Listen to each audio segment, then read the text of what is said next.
Bendecido, bendecida, gracias por sintonizar. Te habla tu hermano y amigo Conrad Casanova. Vamos a darle hoy continuidad a la serie que comenzamos sobre señales que veremos justo antes del retorno de Jesús. Pero vamos a orar antes de proseguir. Espíritu del Dios vivo, haz lo que solamente tú sabes hacer, no por fuerza, no por poder, sino por tu espíritu. Gracias, Señor, porque tú nos das espíritu de revelación, espíritu de sabiduría para poder entender tus misterios, para poder verbalizarlos y transmitir tu corazón a otros. Yo te pido que me calibres contigo, que uses mi mente para pensar, usa mis labios para hablar.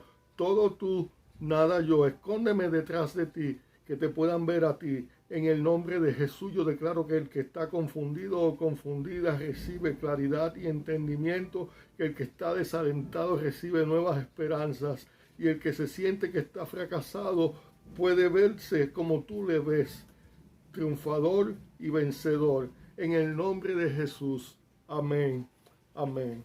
Si oyen efectos especiales afuera, está cayendo una tormenta y está haciendo bastante trueno y relámpagos.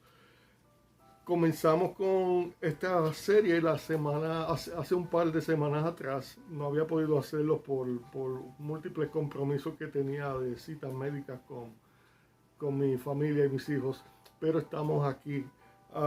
Habíamos hablado, comenzando con nuestro verso base, Mateo 24, los primeros dos versos, cuando Jesús está saliendo del templo con sus discípulos y ellos se paran a mirar la belleza arquitectónica del edificio y pidiéndole a Jesús que lo admire junto con ellos. Y Jesús les dice: ustedes ven todas esas rocas, todas esas piedras, no quedará una que no sea derribada.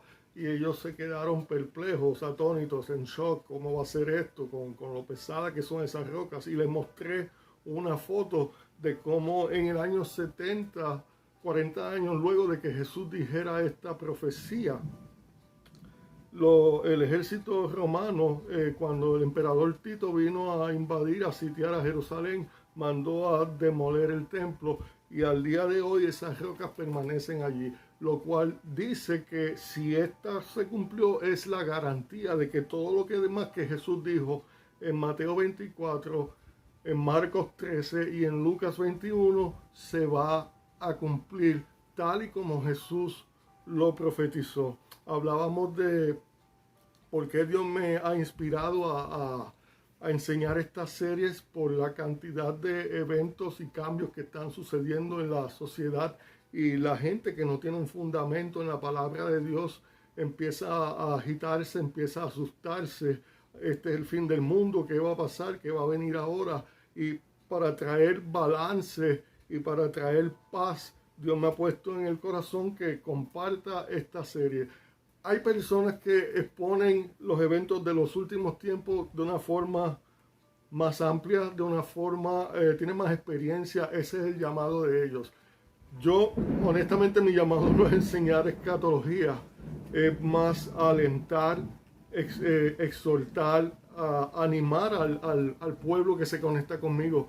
Pero dadas las circunstancias y las situaciones que estamos viviendo y la guía del Espíritu de Dios, pues hemos decidido compartir esto. Hay una escritura en Mateo capítulo 5, me parece que es, que Jesús da la parábola de que habla de dos hombres. Uno construyó una casa sobre el cimiento de la roca y otro sobre el cimiento de la arena. Cuando vinieron las fuerzas del viento y del agua a dar contra ambas casas, una cayó y la otra permaneció. La que estaba con el fundamento movible de arena se perdió en su totalidad. La que estaba establecida sobre el fundamento de la roca se sostuvo. Jesús es la roca de los siglos. Jesús es la piedra angular que los edificadores desecharon. Jesús dice en el Salmo 11, en el verso 3, David escribió: si los fundamentos, si los judíos, ¿cómo se llama? Si los cimientos fueran destruidos, disculpe que sonó que si los judíos, si los fundamentos o los cimientos fueran destruidos, ¿qué ha de hacer el justo? Básicamente, si los fundamentos sobre los que estamos anclados fueren destruidos, ¿cómo va a responder el justo? Y basado en esa línea de pensamiento, queremos llevar esta serie, porque los fundamentos en los que hemos visto que la sociedad por años y por siglos ha estado cimentada en los fundamentos judeo-cristianos de la Biblia, van a ser removidos cuando entramos en la etapa final de la última era. La última era o los últimos días comenzaron cuando Jesús ascendió y llegó el día de Pentecostés. A partir de entonces se comenzaron los últimos días. Entramos en la era de los últimos días. Cuando la iglesia sea levantada, empieza la era de la gran tribulación y el anticristo. Y cuando Jesús regrese físicamente a sacar la bolsa de basura, a sacar al diablo del planeta, entonces va a comenzar el reino milenial, la era del reino milenial. Me estoy adelantando un poco, pero quiero que sepan la línea que vamos a estar llevando, la línea que vamos a estar dialogando en esta enseñanza. La palabra profética, la profecía sobre los últimos tiempos no fueron dadas para asustar a las personas, no fueron dadas para aterrorizar. Y hay líderes que desafortunadamente pues son sensacionalistas, son demasiado emocionales en cuanto a esto, y entonces pues en vez de impartir sobriedad, en vez de impartir paz y tranquilidad, lo que traen es agitamiento a las personas que los escuchan y desasosiego. Esa no es nuestra intención aquí. Jesús nos dio la palabra porque nos ama tanto que quería que estuviéramos preparados. Es como cuando usted está en un trabajo y todos los años en cualquier trabajo que usted esté hay un tipo de entrenamiento que es recurrente y es recurrente y es recurrente. ¿Y por qué tengo que coger esto cada año? Porque es una obligación del patrono para cumplir con la ley de donde esté establecido en la nación en que esté. Por ejemplo, un patrono te tiene que dar entrenamientos de lo que se llama hazardous materials, materiales peligrosos y dañinos, tóxicos, y todos los años te tienen que dar ese training de hazmat. ¿Indica que tú vas a estar bregando con eso? No, pero si sucede, entonces vas a tener una idea, una noción de cómo responder apropiadamente. Y Dios lo que quiere es que sepamos que cuando estos fundamentos, como dice el Salmo 11.3, sean removidos, estos cimientos sean sacudidos, ¿qué hará el justo? Porque la gente va a estar mirando cómo vamos a responder nosotros. Así que Jesús le contesta a sus discípulos en aquel momento la pregunta en esa conversación cándida, cuando ellos, wow, se van a caer todas estas rocas. Y, ok, pues si esto va a pasar, explícanos entonces cuándo será esto y cuál es la señal del fin de la era. Lo explicamos todo en el capítulo anterior. Así que ellos le pidieron en privado a Jesús que le contestara esta pregunta en particular. Jesús no tuvo reparo en contestarle, al contrario, en vez de darle una señal, como ellos le pidieron, le dio muchas señales. Y fue bien específico porque las preguntas que ellos le estaban haciendo en el original griego, como explicamos en la sesión anterior, eran: dime cuándo, cómo, dónde, en qué momento. Hablamos de que la palabra cuándo iba a pasar era que nos dieras información específica. ¿Qué señal es la palabra que decía? Danos detalles minuciosos, el más mínimo detalle. No nos contestes de forma vaga y general o abstracta. Contéstanos con detalles. Déjanos saber cuándo van a pasar estas cosas, cuándo van a ocurrir estas señales. Las señales eran los parámetros o las señales de tránsito que se había en aquel entonces, que le decía al viajero qué tan lejos o qué tan cerca o en qué punto del camino, del viaje que llevaba, se encontraba. ¿Usted le ha pasado que cuando va caminando, va guiando, puede que tenga el GPS, pero si el GPS como a veces deja de funcionar cuando entra en ciertas áreas de construcción, tienes que estar bien pendiente a los señales de tráfico en la carretera que te van diciendo usted está a 5 millas de este sitio, está a 3 millas. Mientras más cerca, más señales de tráfico te ponen para que sepas que ya estás entrando. Y cuando llega finalmente, cambia la señal, bienvenido a tal lugar. Y esto fue lo que Jesús les dijo: cuando ustedes vean estas señales que empiezan a surgir con más frecuencia, más juntamente, más frecuentemente, más seguido, más seguido. Esa es la señal de que entramos en el parto activo, decía en Mateo 24, 8, este principio de dolor, el principio de las contracciones que van dando sobre la matriz y el útero para abrir el canal de nacimiento. Toda mujer que ha dado a luz sabe a lo que me estoy explicando, a menos que haya tenido cesárea, pues no pudiera asociarlo, pero las contracciones son lo que abren el canal de parto. Así que vamos a Mateo 24 en el verso 4 para darle continuidad. Estamos hablando, como les dijimos, en Mateo 24, los primeros 3 versos fue lo que discutimos la semana pasada.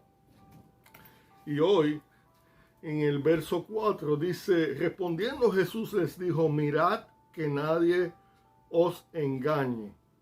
Y por ahí comienza a decir un sinnúmero de cosas más.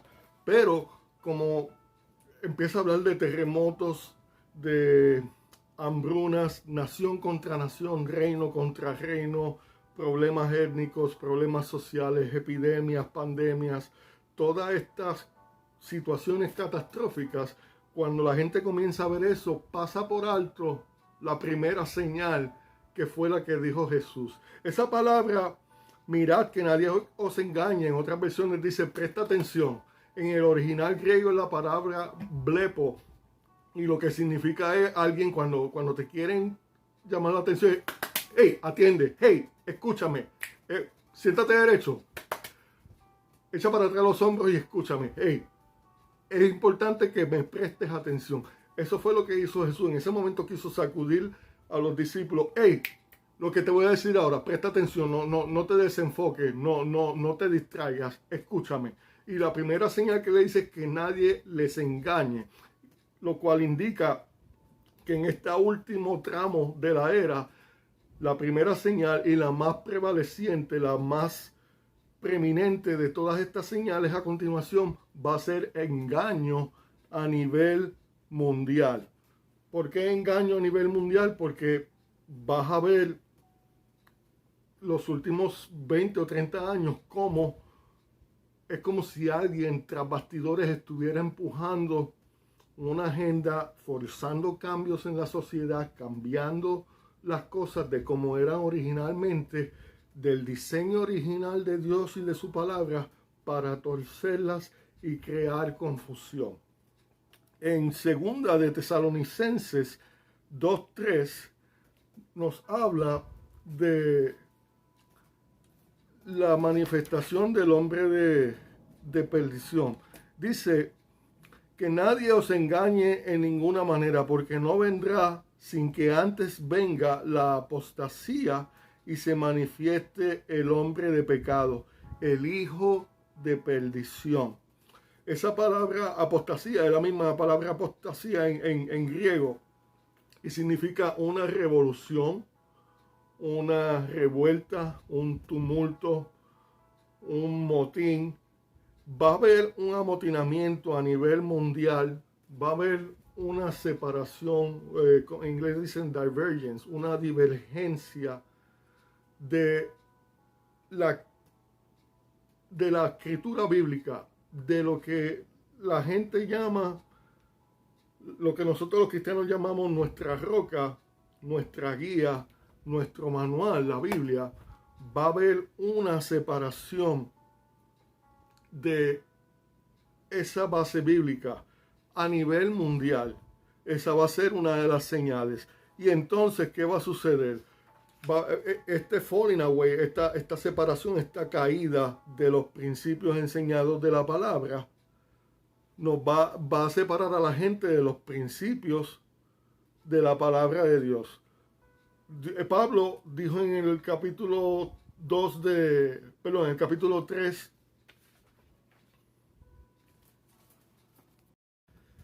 Disculpen, tengo la lengua un poquito trabada hoy. Segunda de Tesalonicenses 2, el verso 3. Voy a leérselo ahora el verso ahorita se lo leí de la versión Reina Valera del 60. En la nueva versión, en la nueva traducción viviente dice: no se dejen engañar por lo que dicen, pues aquel día no vendrá hasta que haya una gran rebelión contra Dios y se dé a conocer el hombre de anarquía, aquel que trae destrucción. Ahí te dice más claramente que va a haber una gran rebelión contra Dios, contra la palabra de Dios. La gente no va a querer saber de la palabra de Dios. ¿Por qué? Porque hay un misterio de iniquidad. Usted me pregunta, ¿tú crees en las teorías de conspiración? Solamente creo en una. El misterio de iniquidad. Hay alguien, y sabemos quién es, que está tras bastidores empujando por años una agenda, haciendo cambios en la sociedad, haciendo pequeños cambios aquí, pequeños cambios allá, creando confusión, creando desorden. Esa palabra, el hombre de pecado, esa palabra pecado en el original griego implica lawlessness, sin ley, una persona que anda sin frenos, sin leyes. No estamos hablando de, como en las películas de vaqueros, los forajidos, los fugitivos de la ley, no. Estamos hablando de una persona que va con, que en vez de seguir la ley de Dios, se opone a la ley de Dios y no quiere saber nada. Y cuando estoy hablando de la ley de Dios, estoy hablando de la palabra de Dios, no estoy hablando de la ley de Moisés y los 614 mandamientos o 613. Estoy hablando de la palabra de Dios, de los principios básicos que nos enseña de moralidad y de cómo comportarnos y manejarnos en la sociedad. Mira, hasta hace 50 años atrás, la sociedad no estaba tan confundida como ahora. Era blanco y negro. Esto es bueno, esto es malo, esto es sí, esto es no. Y de pronto hay confusión general. Lo que voy a decir a continuación, si eres una persona que ama la palabra de Dios, lo vas a tomar bien. Pero si tú que me escuchas eres una persona que piensas que la palabra de Dios se considera otro libro filosófico más del cual puedes o no puedes usar para vivir tu vida, entonces lo que te voy a explicar no te va a gustar, te va a caer mal y te vas a enojar conmigo. Pero yo no fui el que me movió. Nosotros los cristianos no nos movimos. Nosotros hemos mantenido la misma posición. En años anteriores se descubrió después que Hitler hizo todos los experimentos con humanos y mató el genocidio de toda aquella generación judía. Hubo unos registros que cuando llegaron las fuerzas aliadas y estaban enjuiciando lo que había sucedido luego de poder salvar los que salvaron, estos experimentos de cambio de género, de sexo, era una de las aberraciones que ellos estaban haciendo y se lo hacían a las personas vivas para ver cuánto duraban vivos y expuestos a la cantidad de experimentaciones que les hicieron. Estamos viviendo en una era en que hay confusión a nivel mundial. Confusión a nivel mundial, estamos hablando de Europa, estamos hablando de Asia, estamos hablando de América, estamos hablando de todos los continentes del planeta. Y la forma más desfachatada en que el diablo y la sociedad nos está tratando de atragantar con esta nueva agenda es la aceptación del homosexualismo como una opción de género. Hemos llegado al punto de que se está llevando a cabo cirugías para reasignar el género de una persona. Ahora te pregunto yo, ¿cuán profundo tiene que ser el engaño para que un hombre piense que es una mujer? ¿Cuán profundo tiene que ser el engaño para que una mujer piense que es un hombre. Cuán profundo tiene que ser el engaño para que un cirujano tome un bisturí para tener una persona bajo anestesia y realizar una operación de reasignación de género. Es confusión. Entonces, ¿cómo te digo? Antes, cuando los bebés nacían y venía el doctor, ¿qué era? Es una nena. ¿Y qué era? Un bebé. Ahora, un varón. Ahora quieren, vi un video que mandaron alguien de Celine Dion. Ahora ella llega a un sitio que están los bebés haciendo ropa unisex para bebés, para niños.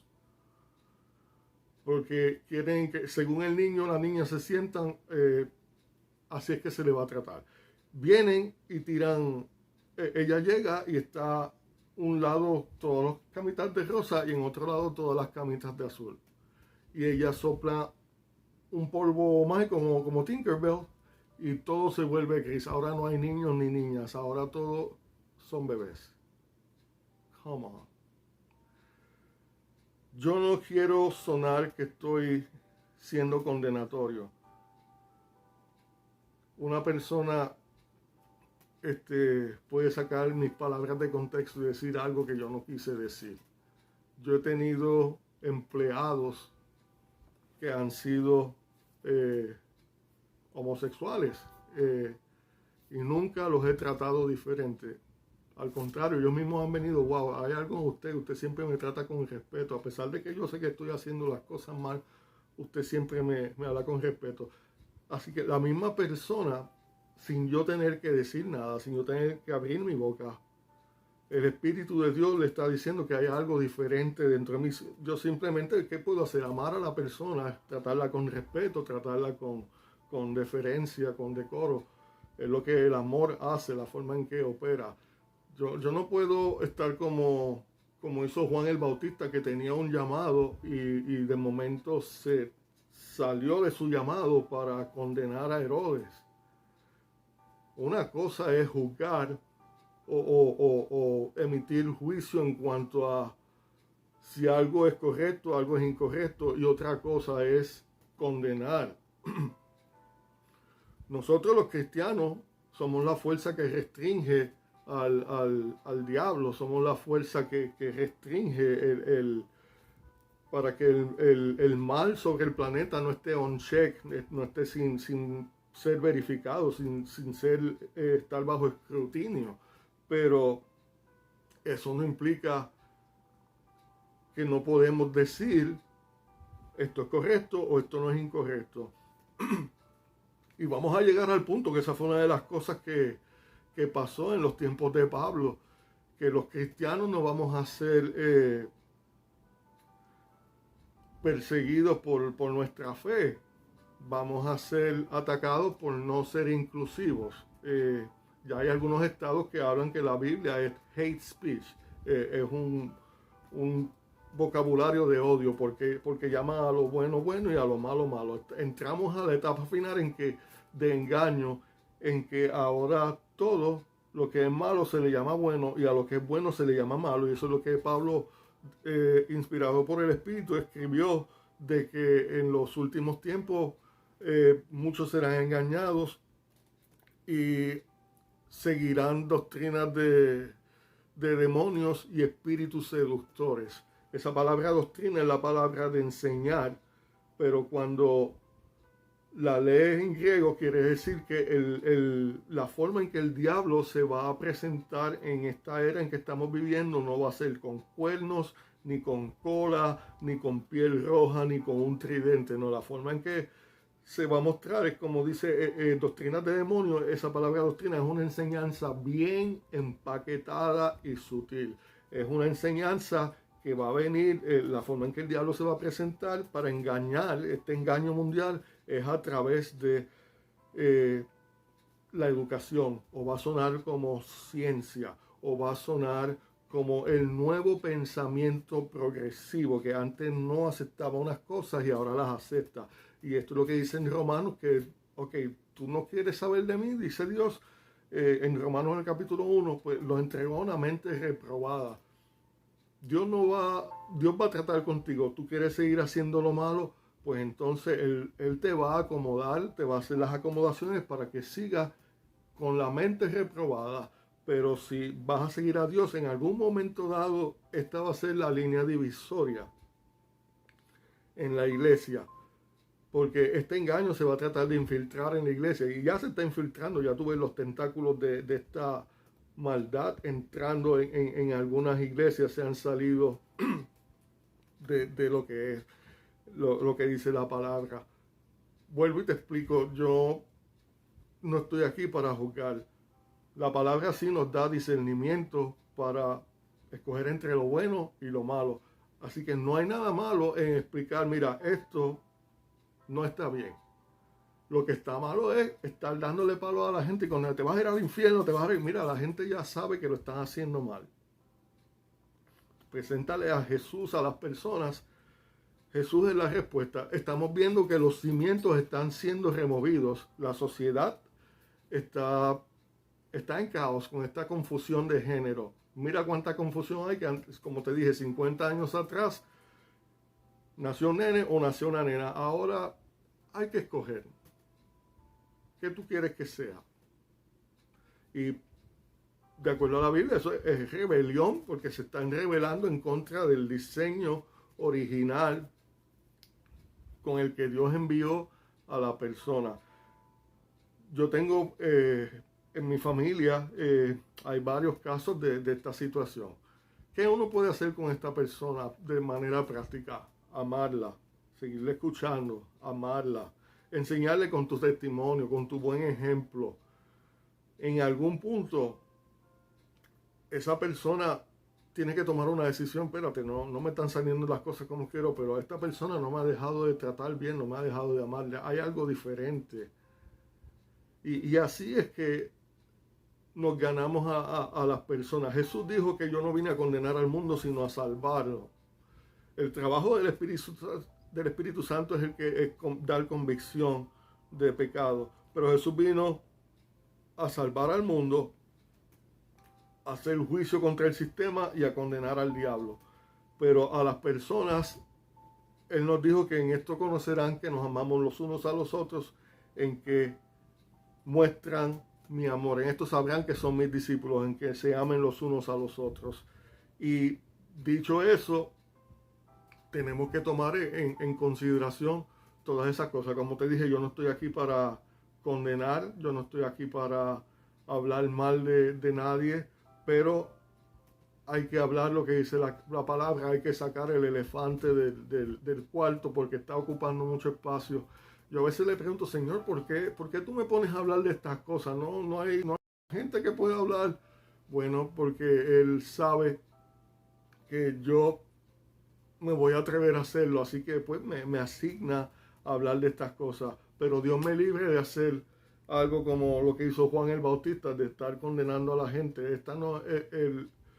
El llamado mío no es estar condenando a la gente. El llamado mío es enseñar la palabra, traer luz, traer claridad, traer entendimiento, manejar la palabra de Dios con precisión y de acuerdo a lo que Él dice, no acomodarla de acuerdo al gusto particular de alguien o de X o Y persona.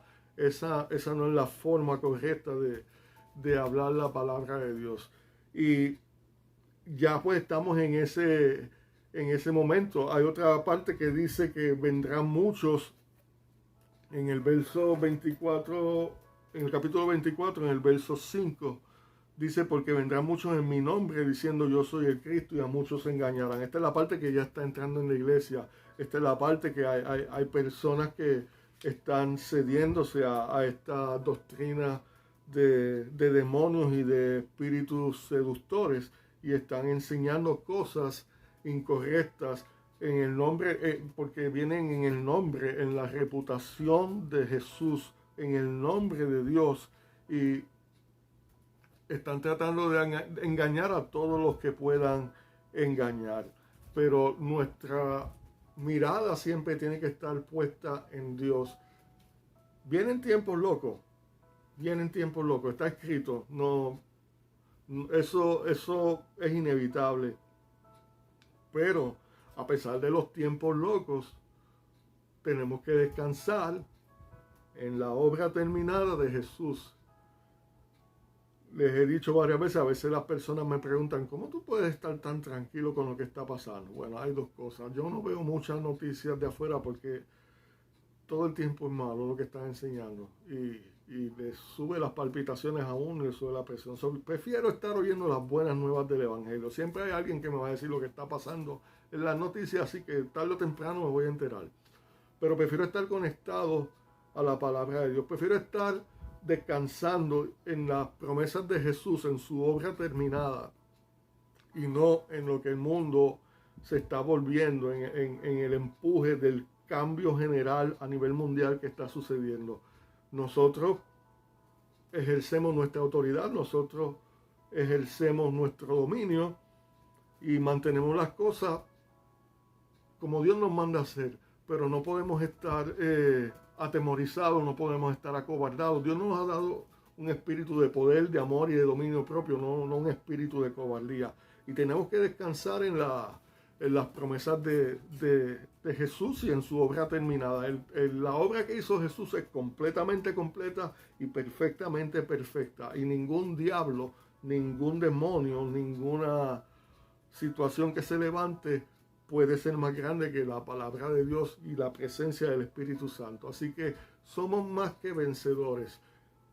Como les dije al principio, si los fundamentos o los cimientos fueren derribados o destruidos, ¿qué hará el justo? Lo importante es que sepamos, ok, esto está pasando, esto va a seguir. No es que lo aceptemos, porque no estoy diciendo que lo aceptemos, simplemente es parte de lo que va a pasar al final. Nosotros pues tratamos de lo más que podemos, lo mejor que podamos, alcanzar almas para Cristo. Como dice en Judas, si hay que meter las manos en las llamas para salvar a alguien y rescatarlo, lo hagamos, pero sin temor y con mucho amor, con mucho tacto, con mucha paciencia, usando el fruto del Espíritu. Hay una anécdota y con esto quiero cerrar.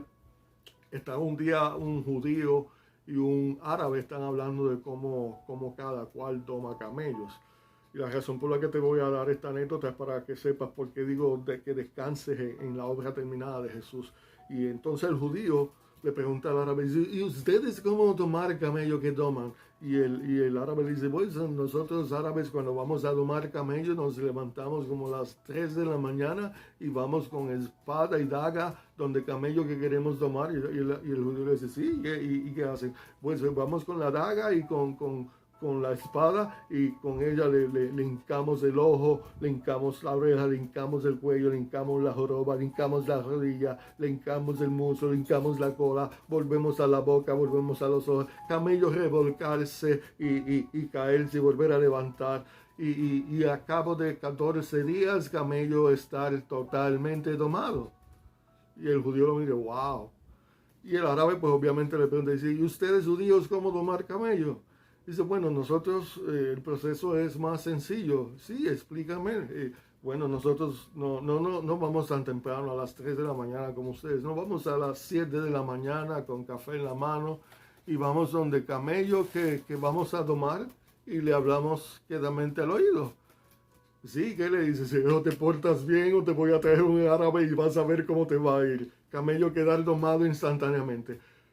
Es un judío que descansaba en la obra terminada de un árabe y sabiendo que lo que aquel hacía, le tiene terror, descansaba en eso. Así que el diablo nos tiene terror y él sabe que cuando descansamos y hacemos lo que Jesús dice que hagamos, él está frito.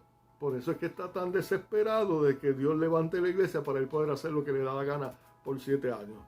Pero todavía estamos aquí, vamos a seguir empujando, vamos a seguir echando para adelante el Evangelio y para adelante. Vamos a orar. Padre, gracias por la oportunidad que me diste, gracias por la bendición de poder exponer y compartir tu palabra. Te pido que guardes a los oyentes, a las personas que sintonizaron, que hayas traído luz, claridad, que hayas traído aliento, paz. En el nombre de Jesús, yo te pido que los ayudes a navegar con la frente en alto, con la frente erguida, esta era en que estamos viviendo. Y que tu ejemplo, tu presencia, tu amor, tu victoria, los alcance, los rodee donde quiera que estén. Nada ni nadie nos podrá separar del amor de Dios que es en Cristo Jesús. Ni tribulación, ni hambre, ni angustia, ni desnudez, ni lo alto, ni lo bajo, ni lo alto, ni lo profundo, ni cosa creada, ni cosa alguna, ni principado, ni potestad podrá separarnos de tu amor. Tú nos tienes agarrados en tu mano. Yo te doy gracias por aquellos que sintonizaron. Trae bendición a sus vidas. Y que puedan reconocer que la bendición tuya, Señor, es la que enriquece y no añade tristeza con ella. Gracias porque son bendecidos en su entrada y en su salida. Que tu paz, que tu favor, tu presencia vaya con ellos de mañana y de noche. En su llanto y alegría, que ellos sepan, Señor amado, que aunque todo cambie y todo se degenere y todo parezca que se volvió fuera de control, tú estás presente y tú estás en control. En el nombre de Jesús. Amén. Amén. Bueno, te bendigo. Gracias por este tiempo que me regalaste y nos vemos en la próxima. Bye bye.